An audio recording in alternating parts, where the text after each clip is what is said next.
సరిపోయింది.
ఫిఫ్త్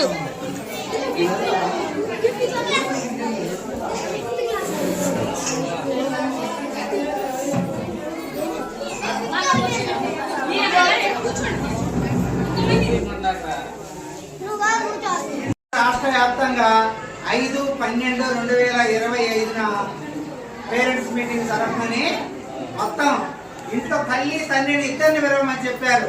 ఒక్కరు రావడానికే రావడం లేదు. చూడండి ఇంతలా పెట్టుకుంటుంటే మరి మేము ఇంత నిన్నటి నుంచి ఇదంతా చేస్తూ ఉంటే మరి మీ పిల్లలు ఎలా చదువుతున్నారు అవన్నీ మీరు అడగాలి స్కూల్లో ఉండే టీచర్లను. మా పిల్లలు ఎలా ఉన్నారు, ఎలా చదువుతున్నారు, దాని గురించే పేరెంట్స్ మీటింగ్. మొత్తం మీ పిల్లలు ఎలా చదివేదంతా ప్రోగ్రెస్ కార్డు మొత్తం వేసి పెట్టాము మేము. ప్రతి పిల్లోడిది మొత్తం అన్ని బుక్స్ కూడా ఇచ్చారు. ఈ సంవత్సరం అన్ని ఆ పుస్తకాలలో రాపియటము, ఏ పిల్లవాడికి ఎన్ని మార్కులు వచ్చినాయి మొత్తం A to Z మొత్తం పుస్తకాలన్నీ ఉన్నాయి మా దగ్గర. ఆ పుస్తకాలు కూడా మీ చేతికి ఇచ్చి పంపిస్తాం. ఇప్పుడు టైం లేదు కాబట్టి ఇంటి దగ్గర మీరు క్షుణ్ణంగా చూసి మీరు సంతకాలు పెట్టి ఇవ్వాలి. ఆ పుస్తకాలలో కూడా ప్రతి పిల్లవాడి రికార్డు మొత్తం ఆ పుస్తకాలలోనే ఉంది. ఇది వరకు సారులు చదువు చెప్పకుండా పోవడానికే లేదు. ప్రతి ఆఫీసర్ ఈ మధ్య ఒకటి చేశారు. ఎస్ఐలను ప్రోగ్రామ్ పెట్టి గైడ్ వాళ్ళని పంపించారు. తర్వాత వెల్ఫేర్ అసిస్టెంట్లను పంపించారు స్కూళ్లకు. మీకు చెప్పే ఉంటారు మీ పిల్లలు. ప్రతి పిల్లవాడిని వాళ్ళ దగ్గర పిలుచుకొని ఏమేమి చదువుతున్నా, ఇంగ్లీష్ లో ఎట్లా చదువుతున్నారు, తెలుగు ఎట్లా చదువుతున్నారు, మ్యాథ్స్ ఎట్లా చదువుతున్నారు, 35 క్వశ్చన్స్ ఇచ్చారు. అవి మొత్తం పిల్లలు పక్కన వాళ్ళు కూర్చోబెట్టుకున్న వాళ్ళు అవన్నీ చదువుతుంటేనే దాంట్లో మతాయి అన్నమాట. వాళ్ళ మాట్లాడే మాటలు కూడా దాంట్లో మొత్తం స్పీచ్ అన్నమాట. మీకు చెప్పే ఉంటారు మీ పిల్లలు. చెప్పలేదంటారా తల్లిదండ్రులకు? ఎఫ్ఐలను ఫోన్ లోనే మొత్తం వాళ్ళన్నీ తీశారనమాట. ఇది వరకుట్లా కాదు, ఇప్పుడు సిస్టమ్ అంతా మారిపోయింది.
వాటిలో ఇలా సర్టిఫికేట్ ఇచ్చారు.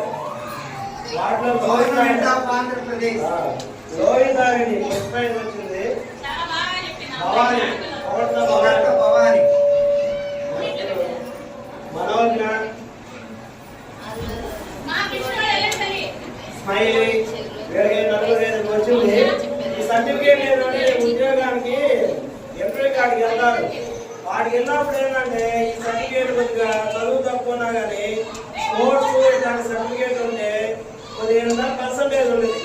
ఆ పర్సంటేజ్ ప్రకారం ఉద్యోగాలు తొందరగా వస్తాయి అన్నమాట. దానికి ఉపయోగపడతాయి బాగా సర్టిఫికేట్లు. బి అవినాష్, కె కృష్ణకుమార్ రెడ్డి, లోహితారెడ్డి, భవాని, మనోజ్ఞ,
పిల్లల్ని అందరూ కూర్చోబెట్టు.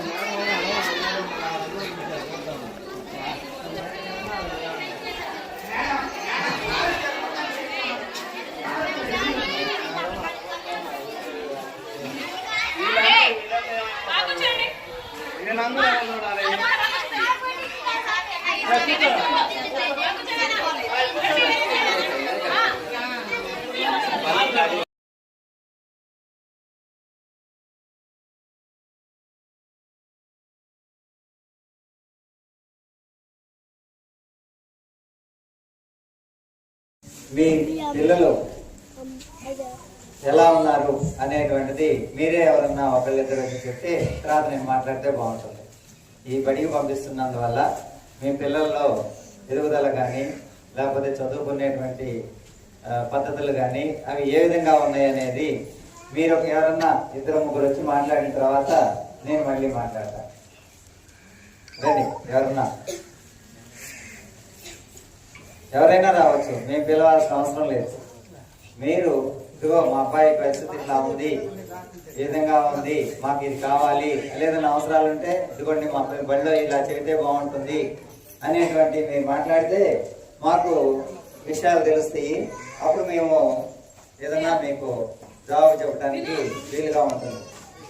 రెండు ఎవరన్నా అమ్మా వస్తావా? సార్ 1 మినిట్ వీళ్ళు ఆహ్వానం పలుకుతారు సార్, మీరు వచ్చారు చదువుతారు, ఒక్క నిమిషం. సరే, బాగలేదు లేదా ఇది బాగుంది, ఇదిగో మా పిల్లలకి ఇలా చేస్తే బాగుంటుంది, ఇదిగో మా పిల్లల్ని ఈ విధంగా అక్కడ కూర్చోబెట్టుకుంటే టైం వరకు ఉంటే బాగుంటుంది, ఇలా ఏదైనా కానీ మీకు మీ ఇంట్లో పిల్లలను బట్టి మీ ఇంట్లో వాళ్ళు ఎలా ఉన్నారనే దాన్ని బట్టి మీరు మాట్లాడితే ఆ తర్వాత నేను మాట్లాడటం బాగుంటుంది అన్నమాట. నేనే కాదు హెడ్ మాస్టర్ కానీ టీచర్లు కానీ రండి. అది Rajamata colony Manoharapalem panchayat sir. Manoharapalem panchayat Rajamata colony sir. మా గ్రామం నుంచి పిల్లలందరూ ఎవరు బయట స్కూల్కి వెళ్ళకుండా అంతా మన గవర్నమెంట్ స్కూల్కే పంపిస్తాం అందరూ. కాకపోతే అక్కడ చిన్న సమస్య ఏంటంటే అక్కడి నుంచి రావడానికి కొంచెం పిల్లలు ఇబ్బంది పడుతున్నారు. గతంలో 3 సంవత్సరాల క్రితం అయితే నెక్స్ట్ సంస్థ ద్వారా పిల్లలకి ఆటో పెట్టి ఇక్కడికి పంపించాము. కాకపోతే ఇప్పుడు పిల్లలు ఏంటంటే ఆ బాటకి కొంచెం రాత్రి వదులుతుంది కాలువ అంచులు వెళ్ళి గబన్ జానటం దృష్టిలో ఉంచుకొని ఆటో మార్చాలంటే అట్లాగే గవర్నమెంట్ ద్వారా కానీ అట్లాగే మేము మళ్ళీ గ్రామస్తులు కలిసి ఎక్స్ట్రా ఫండ్స్ ద్వారా కొంత అమౌంట్ ఇస్తాం అనమాట. ఆటో నుంచి కొంచెం పిల్లలు వస్తారు అక్కడి నుంచి సుమారు 40 మంది రావాలి. ఈ సంవత్సరం ఇక్కడ చేస్తూ మొత్తం మా రాజమాత కానీ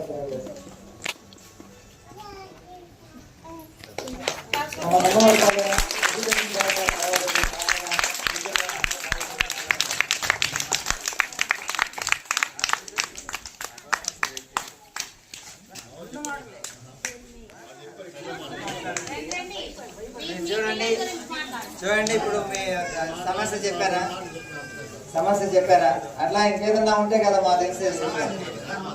ఇప్పుడు నేను మీ సమస్యల్లో మాట్లాడడానికి ఇక్కడికి వచ్చాను. ఇంకో స్కూల్ కూడా వెళ్ళి ఉండొచ్చు కదా సార్. రండి సార్, ఇక్కడ నాకు మొన్న వచ్చినప్పుడు చెప్పారు ఇక్కడ పలానా సమస్య ఉంది మాకు ఇట్లా అని చెప్పని. సరే వస్తానన్నాను కానీ వస్తానని గ్యారంటీ కూడా ఏం చెప్పలేదు. సార్ పొద్దున్న నుంచి పిలుస్తా ఉన్నారు, సార్ మీరు వస్తానన్నారు కదా రండి, రాలేదు ఏంటి ఇంకా అని చెప్పేసి అని. మేము వచ్చేది ఎందుకంటే మేము మీకున్నటువంటి సమస్యలు ఏమైనా తెలుసుకుందాం అనేటువంటి ఉద్దేశం. వాటిని బట్టి మేము మాట్లాడితే బాగుంటుంది అన్నమాట. రండి, ఇంకా తల్లిదండ్రులకి ఎవరికైనా తల్లిదండ్రులు కానీ తండ్రులు కానీ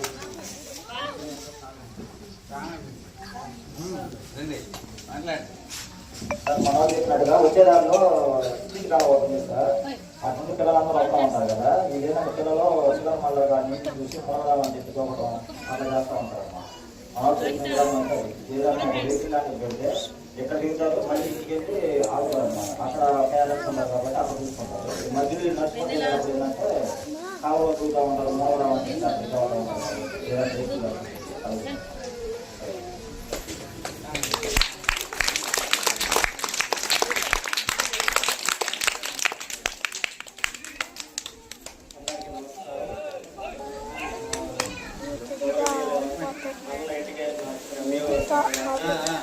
Daniel. Never.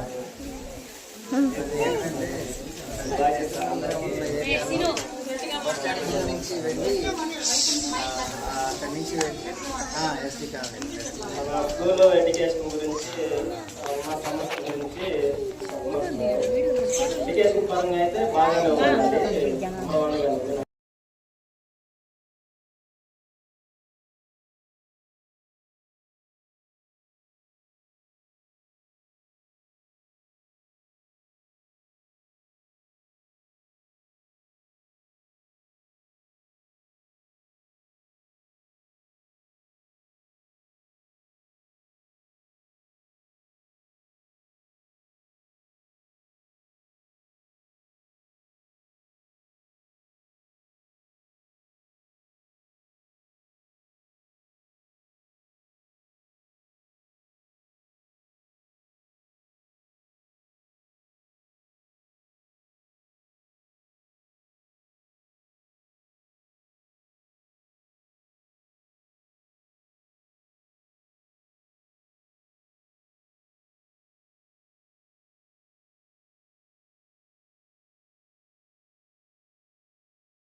కోర్స్ అయిపోయి నిన్న వాళ్ళ తల్లిదండ్రులు నాకు ఫోన్ చేసి ఎంతో సంతోషంగా పూర్తయిందని మరి నాకు చాలా ఆనందం వేస్తుంది అన్నమాట. నా దగ్గర నుంచి వచ్చేటప్పుడు నేను విజయ్ కాకముందే అబ్బాయి డాక్టర్ అయినందుకు ఎంతో సంతోషంగా ఉన్నాను.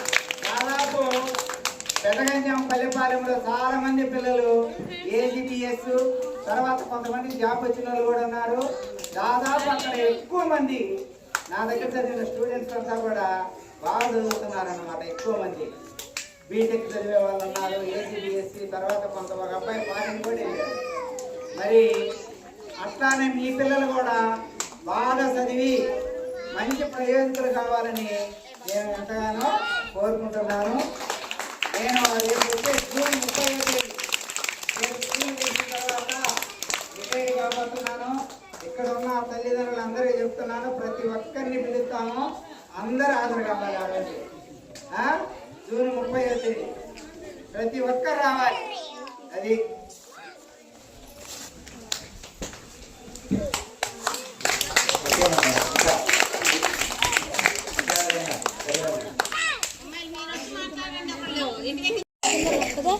బాగానే ఉంది. స్కూల్ కన్నా కొంచెం మెరుగ్గానే ఉంది ఎడ్యుకేషన్ పరంగా.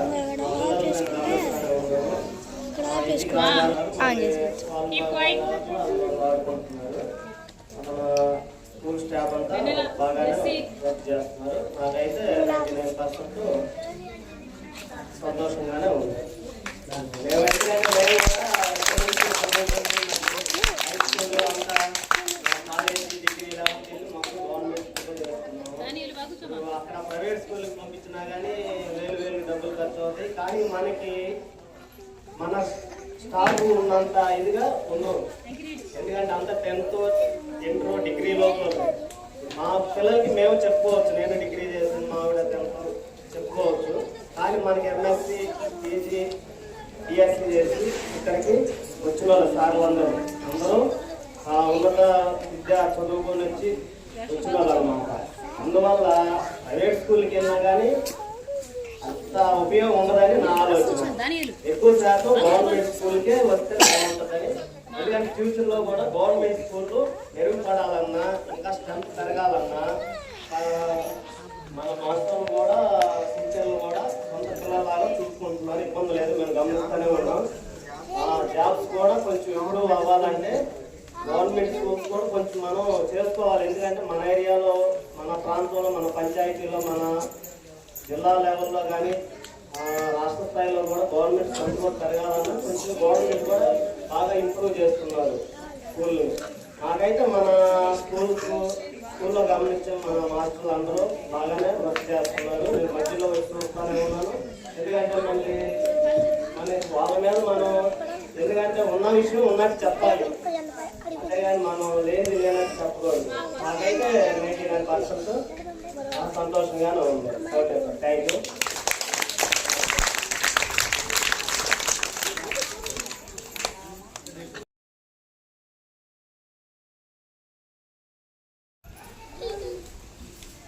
అంటే మీరు ఎవరు ఒప్పుకుంటున్నారు? బాగా చెప్తున్నారు. అంటే నేను వచ్చినప్పుడు నాకు చూపించినటువంటి పిల్లలే కాబట్టి టీచర్లు ఇప్పుడు టీచర్ ఆ టీచర్ ఉన్నారు.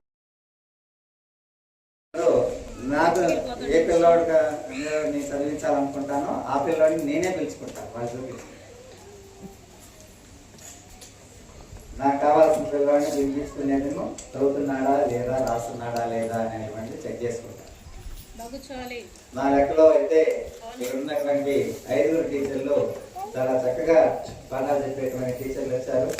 కాబట్టి మీ పిల్లలు అంటే మీ పిల్లవాళ్ళు 5వ తరగతి దాటి వెళ్ళిపోయే వరకు ఇక్కడే ఉంటారు. ఇంకోటి ఏంటంటే నేను చెప్పేది 5వ తరగతితో కూడా ఆపేయకూడదు. దగ్గరలోనే హై స్కూల్ ఉంది, జిల్లా పరిషత్ హై స్కూల్ పంపించండి. అన్నవరో పిల్లవాడి గురించి చెప్పారు. ఈ పిల్లవాడికి ఆటలు బాగా చదువుతాడు సార్, ఆటలు అంటే బాగా ఇష్టము, అందుకని హై స్కూల్కి వెళ్తే ఆటలాడించుకోవాలని చెప్పేసి అని ఆ పిల్లవాడు హై స్కూల్ ఇష్టపడలేదు అని చెప్పాను అన్నారు. నేను వెంటనే ఏం చేశానో చెప్పంటారా? ఆ హై స్కూల్కి వెళ్ళి నాకు పిల్లాడు మంచి పిల్లోడు భలే క్వశ్చన్ వేశాడు, నాకు బాగా నచ్చింది, కూర్చోమ్మా. అయితే నేను హై స్కూల్కి వెళ్ళి వెంటనే అక్కడ 2 పీడీ మాస్టర్లు ఉంటే వాళ్ళని అడిగారు. మంగళవారిపాలెంలో 45 పిల్లలు ఉన్నారు. వాళ్ళని చదువుతో పాటు వాళ్ళు బాగా చదువుకునే పిల్లలేను, కానీ వాళ్ళకి ఆటలు అంటే ఇష్టం అంట. మీరు వాళ్ళు వచ్చిన సంవత్సరం 6వ తరగతికి వస్తారు. 6వ తరగతికి వచ్చిన తర్వాత వాళ్ళకి చదువుతో పాటు బాగా ఆటలు కూడా ఆడించండి. 2-3 పిల్లలు వాళ్ళకి కబడ్డీ వాలీబాల్ ఇష్టం ఉన్నటువంటి పిల్లలు ఉన్నారు, వాళ్ళకి నేర్పించండి అని అంటే, మీరు ముందు పంపించండి సార్, వచ్చే సంవత్సరం మేము చూసుకుంటాము అని చెప్పారన్నారు. పీడీ కూడా మాటిచ్చారు. మీరు ఆ పిల్లల్ని పంపించండి, మేము నేర్పిస్తాము, ఆటలు తప్పనిసరిగా నేర్పిస్తాము. ఆ పిల్లడు చదువు మానుకోవద్దని చెప్పండి, మా దగ్గరికి రమ్మంటే మేము ముందు మొదటి నుంచే చేరి దగ్గర నుంచి మేము ఆటలు నేర్పిస్తామని చెప్పి వాళ్ళు కూడా నాకు మాటిస్తున్నారు. కాబట్టి మీరు ఎక్కడా కూడా 5వ తరగతిలో చదువు మానిపించండి. చదువుకునేంత వరకు చదివించండి. ఎంతవరకు చదువుకుంటానంటాడు అంతవరకు చదివించండి. ఎంత దూరం చదువుకుంటానని వస్తా ఉంటాడో అంత దూరం చదివించండి. అమ్మాయిలైనా సరే ధైర్యంగా పంపించండి. మీలో చాలా మంది అనిపించవచ్చు, మేము చిన్నప్పుడు చదువుకోలేకపోయాము అని చెప్పేసి అనిపించవచ్చు. అదే కొంతమందికి అలా మాట్లాడుతూ ఉంటారు చాలా మంది పేరెంట్స్. వాళ్ళు ఏమంటారంటే, కొంతమంది ఏమంటారంటే, సార్ నేను చిన్నప్పుడు మా తల్లిదండ్రులు మాట్లాడక చదువుకోలేదు సార్, మా వాడిని అన్నా చదువుతానని చెప్పేసి పంపిస్తున్నాను సార్. ఎంత మంచి మాట చెప్పారు. కానీ అక్కడ మీకు లోపం జరుగుతుంది, మీరు కూడా సెట్ చేసుకోవాలి. అలాంటి లోపాలు మీ పిల్లలు ఇంటి దగ్గరికి వచ్చినప్పుడు కొద్దిగా గొప్ప మీరు కూర్చోబెట్టి భయపెట్టకుండా ఇంటికి వచ్చినప్పుడు మీరు పిల్లల్ని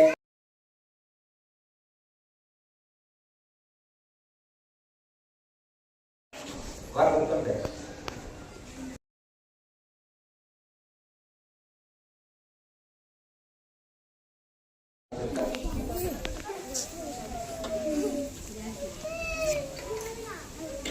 అందుకని మనము భయపెట్టకుండా కొంచెం మంచి మాటలు మాట్లాడుకుంటూ ఇంట్లో జాగ్రత్తగా ఉంటూ ఆటోమేటిక్గా పిల్లలు అలా మంచి పౌరులుగా తయారు చేసుకుంటే మన ఆర్థిక పరిస్థితులు కూడా బాగా ఏం అడగట్లేదు. మన ఆర్థిక పరిస్థితి నేను కోట్లు కూడా సంపాదించాలని ఆశ నాకు లేదు. ఉన్నంతలో సంతోషంగా ఉంటే చాలనుకుంటాను. అప్పులు లేకుండా, దురలవాట్లు లేకుండా, ఏదైనా పద్ధతిగా ఉంటాడు అనిపించుకుంటే చాలు.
వస్తుంది.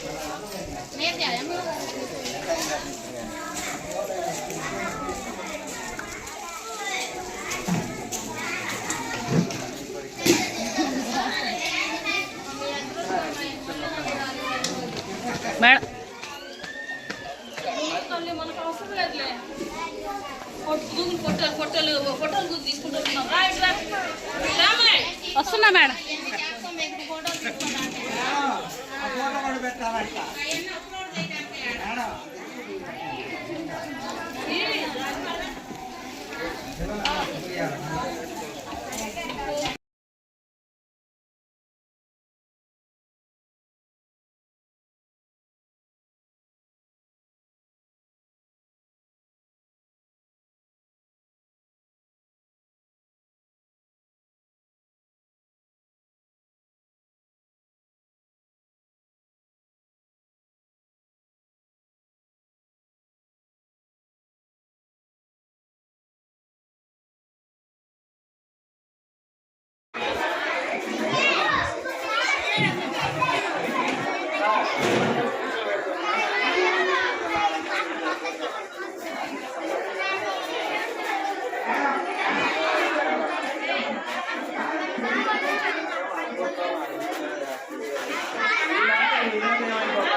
కూర్చోరా కూర్చో కూర్చో